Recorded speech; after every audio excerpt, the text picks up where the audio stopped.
Yo, what's good? It's Casey for L with the Casey for L Wrestling Takes. I'm back here to give you my AEW review.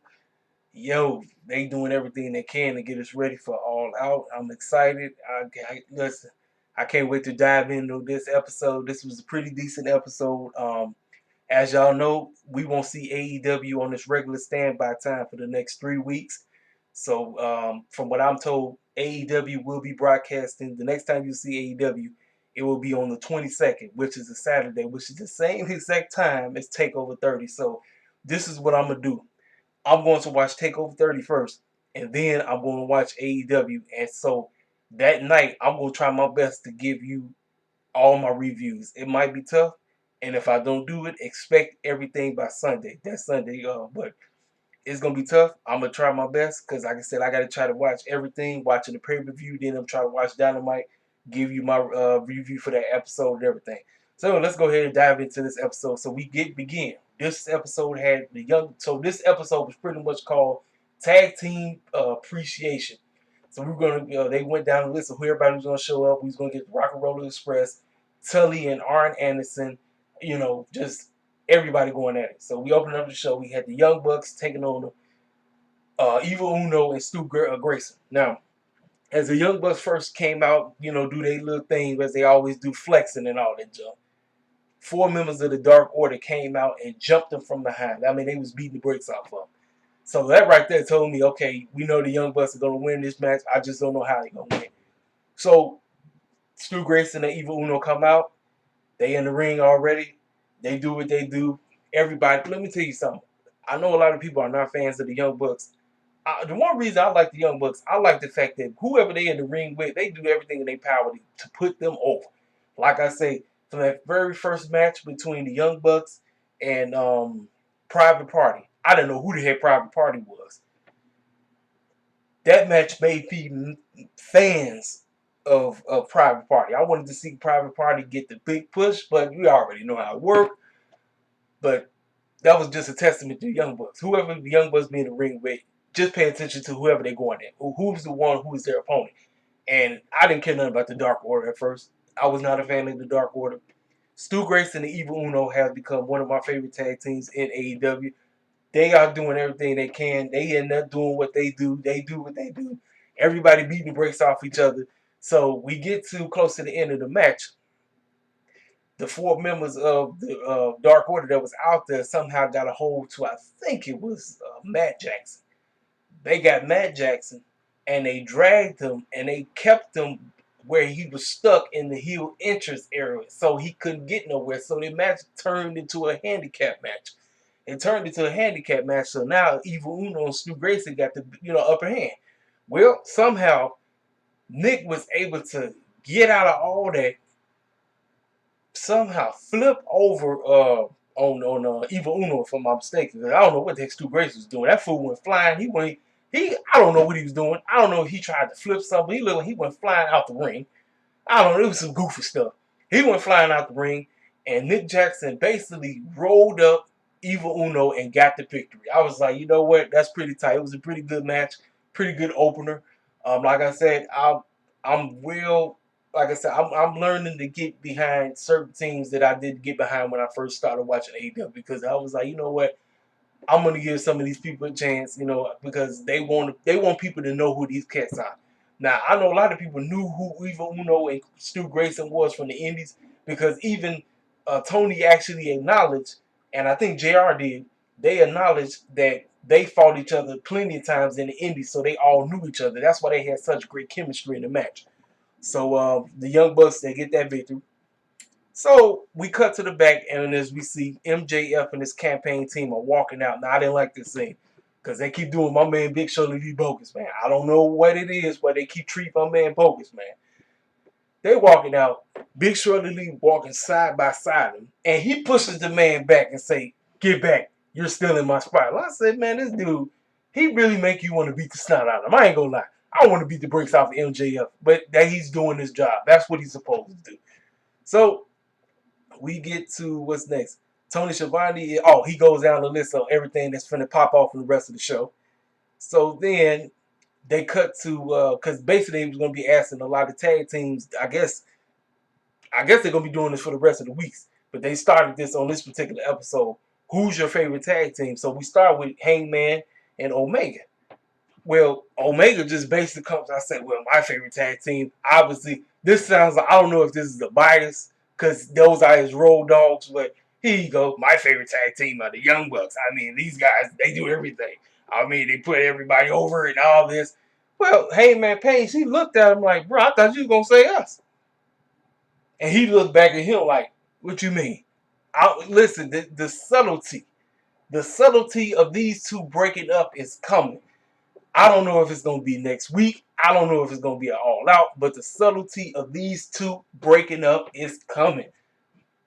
And they let you know the story build with them is out this world. That's why I enjoy everything they be doing, man. I'm telling you.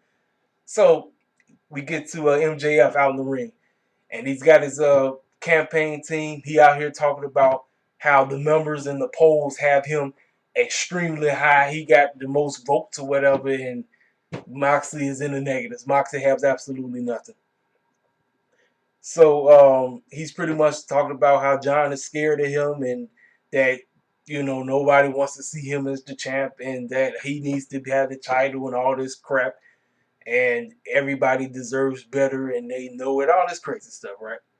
So as he's talking and doing what, then next thing you know, he laying on the floor. So they actually moved the podium, and this fool laying on the floor like a spoiled brat. I say, man, if MJF, man, if you don't get your big self up off the floor looking like a little kid, I'm like, man, this dude, he really played this spoiled brat, preppy prick character. Like that is his role, and he's doing a great job. You know what I'm saying?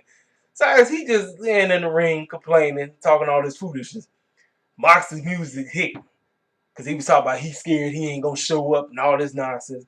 His music hits, so he demands his whole team, the young lady in the squad, and everybody else, including Warlow, to go hop in the arena, go looking where the fans be sitting all the time, and search because they know that's how he usually does. He usually comes from the fans, you know, from the stands, all that stuff.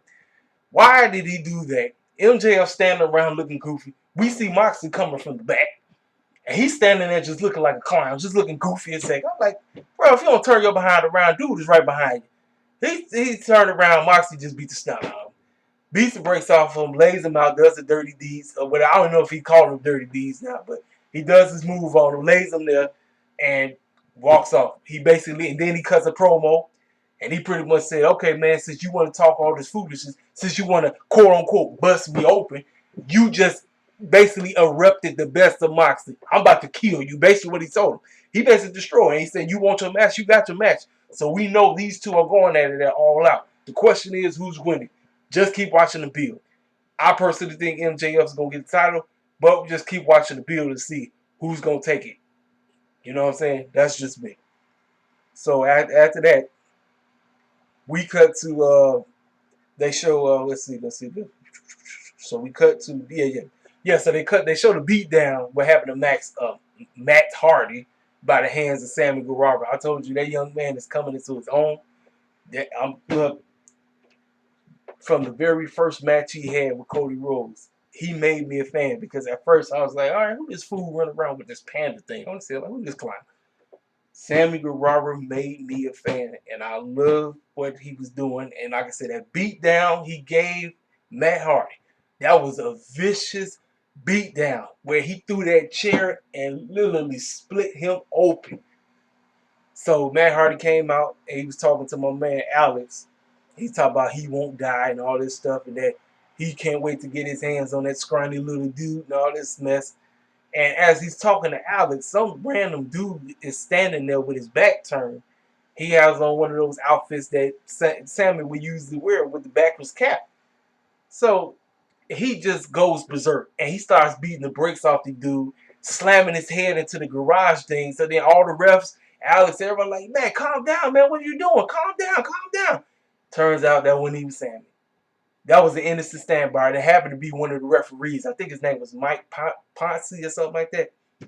So Matt basically beat up an innocent bystander because Sammy didn't got into his head that much that he going berserk and he don't care who he gonna hurt.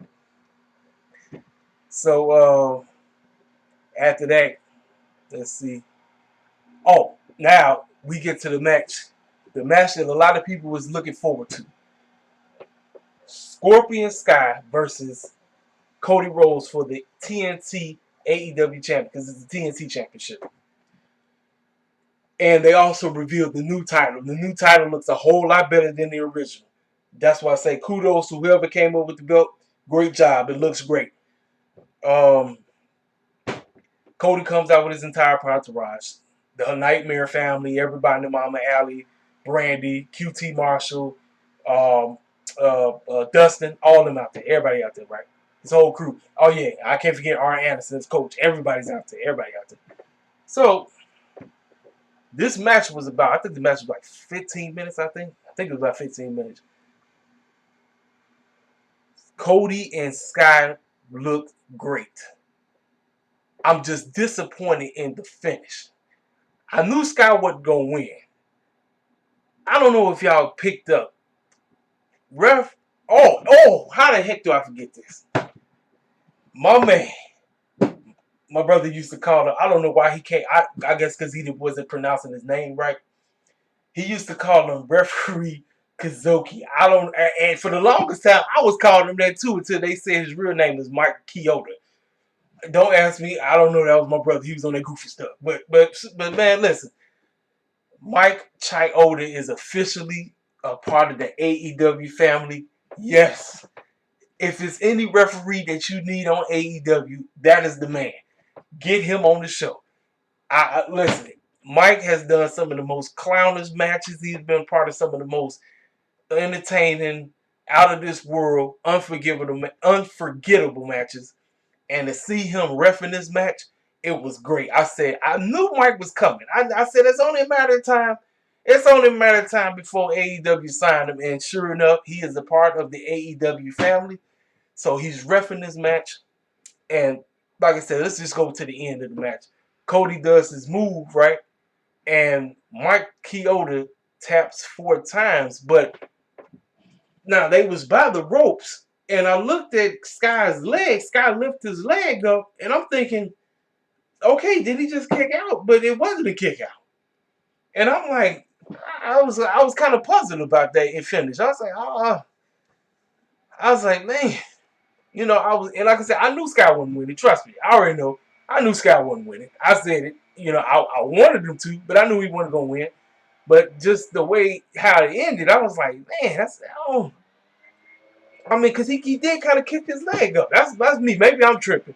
Maybe I just saw it wrong. What y'all think, man? Y'all tell me, did y'all like that finish? Did y'all like the match? Did you think the match was weak? Did you think the match was great?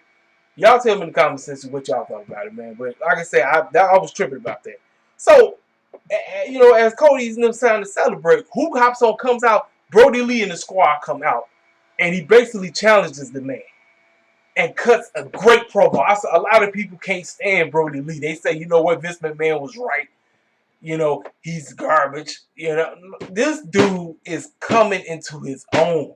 As the leader of the Dark Order, I said, man, this cat I'm loving it. And I'm like, man, he came out there and basically told Cody, I'm about to take your title on the 22nd. And told him. And I got a feeling it's going to happen. I'm rolling with Brody Lee to handle the business. Handle it. So we got the next time you see AEW Dynamite, we're getting Cody Rhodes versus Brody Lee for the TNT championship, which I'm going with Brody Lee to win, and he better win. He don't need to be taking no more losses. So now, let's see. Oh, like I said, next week. Oh, yeah. So they continue on. They talk to Private Party about who's their favorite tag team. And I knew exactly who they was going to pick. They picked the Hardys. I mean, it was just obvious. I said, watch. I said it to myself. I said, watch them pick the Hardys. Sure enough, that's what they said. They love the Hardys. Now, they really couldn't show no footage of all of them because I guess WWE still has Jeff. I guess they couldn't get a hold of the footage or whatever. But they was giving the Hardys nothing but praise. And I had a feeling that I knew it. I said, man, they're going to take the Hardys. You already know that. It's not even no question. So now we got the AEW Tag Team titles on the line. Hangman Page, Omega versus Jurassic Express, Jungle Boy, and Luchasaurus. With Marco Stunt just doing what he do. Very entertaining, crazy match. Story built going on like crazy all throughout everything that was taking place throughout everything that was going on. They had Marco Stunt basically getting beat up by Kenny Omega because Kenny Omega's getting tired of him interfering every 5 seconds. And I liked everything what they did with this. Like I said, it's all the building. Omega and them, they finally, they're peaking. It's peaking. They let you know things about to happen. They let you know things about something's cracking. Something's cracking. But they got the victory. They got the victory, and there you have it. So let's see. Let's keep going. Let's keep going. Let's keep going. So after that, we got so after that, if y'all hear some noise of our family that came through. We have let's see. Oh, we cut to the locker room. Yes, we cut to the locker room, and yeah. So we cut to the locker room. Sorry about that, y'all. So we cut to the locker room, and we got Proud and Proud. Santana and Ortiz in the locker room talking about, I guess you boys want an apology. You want us to apologize to your mommy. Well, you ain't getting nothing. And they basically said, oh, and don't forget, you left your stuff behind. So they basically had all their clothes in their suitcases. And they basically talking all kind of nonsense, talking all this foolishness. And they poured their stuff out in the shower area, threw all their clothes or whatever over there. And the next thing you know, they just started throwing bleach on it, which I really didn't understand that. But I know that's a sign of we heels and we gonna do what the heck we want and what you gonna do about it. So they gonna have to answer, which they did towards the end of the show, but I gotta get to it, talking about the best friends. So let's see. After that, in the ring, we got the old school cats. We got the Rock and Roll Express. We got FTR. We got the Young Bucks. We got R. Anderson, and we got Tully Branch. Now, everybody is in the ring basically giving each other props. Everybody. And then everybody almost kind of uplifting everybody, but they also kind of putting them own selves out saying, well, they the best, and then they saying they the best. Well, until we got, so like I said, we started with one of the members of Rock and Roll Express. I don't know their names. Y'all forgive me. Like I said, I wasn't watching wrestling back in the day. Y'all probably know all their names and everything, but we started with one of the members of Rock and Roll Express giving everybody props. Then after he gave props, I don't know if it was Nick or Matt, one of them started talking. Then one of the members of FTR started talking. And then we finally got to Arn and Tully. Now, we already know Arn and Tully got their little beef going on. So Arn basically said what he had to say, but he said neither one of y'all is the greatest tag team because nobody in here got titles. Then he gave the mic to Tully. Tully started talking. He started snapping on everybody. Then he looked to Arn. He said, well, me and you got unfinished business because you remember you stuck your nose in my business when we first met back in was the Labor Day, which was All Out, if I'm not mistaken. So, and they kind of was getting into it right there, right? So everybody got their back turned. Then here comes Sean Spears come walking out. Now everybody got their backs turned. Nobody really paying attention. Oh, and during that time, one of the members, I can say y'all, I don't know if it was Dax or Cash. I'm not. I can say I'm trying to get both everybody's name. It's the one who got the knee injury going on. He fell down and he trying to take his thing off, right? So Young Bucks is too busy paying attention. Rock and Roll Express too busy paying attention. Next thing you know, both of the FTR members stand up and they whack the Rock and Roll Express. So now we have it. FTR has finally showed their true colors. We have them as the heels that they finally are. And they attacked the Rock and Roll Express. And I'm like, man, I said it's about dang time, man. I said, so we got it. Fellas, they let you know what they're all about. It's like, I know some people was like kind of tripping about should old people still be taking bumps. I'm like, listen, if they can, they can. If not, don't take a bump. You know what I mean? So let's see.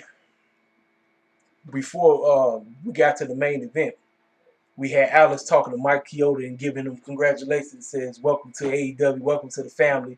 And Mike Chioda said, yeah, it's definitely great to be here, get a fresh start and everything. And he's looking forward to the many matches he's going to have an opportunity to rep. As he's talking to Alex, here comes Jericho Clown's Tail walking up with their goofy, stank man, disgusting looking suit coat that he got drenched maybe about 2 to 3 weeks ago with all that orange juice. He's still rocking that stuff.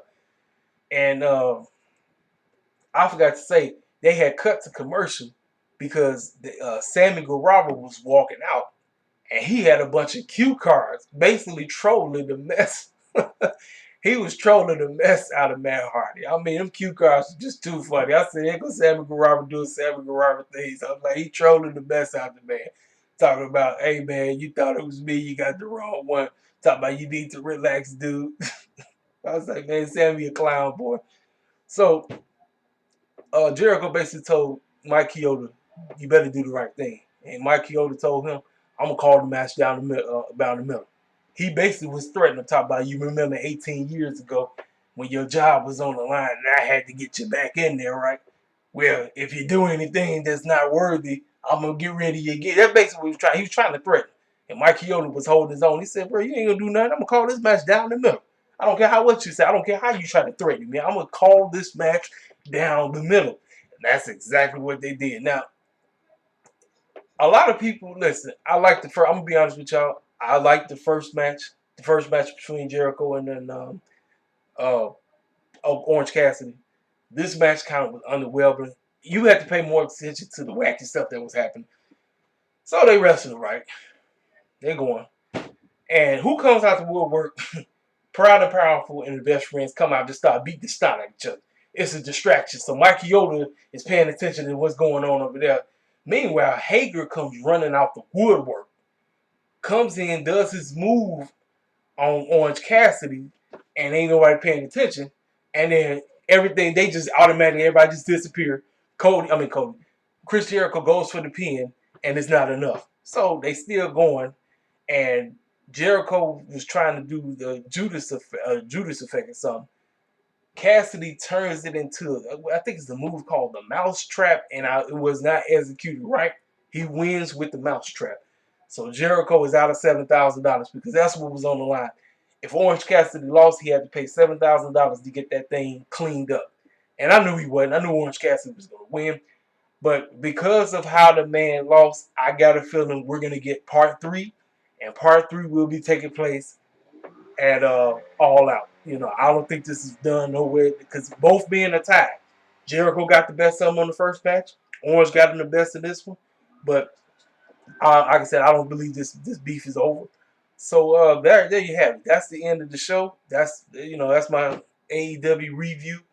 Like I say, overall it was a pretty decent show. The main event kind of was underwhelming. I'm gonna be honest with you.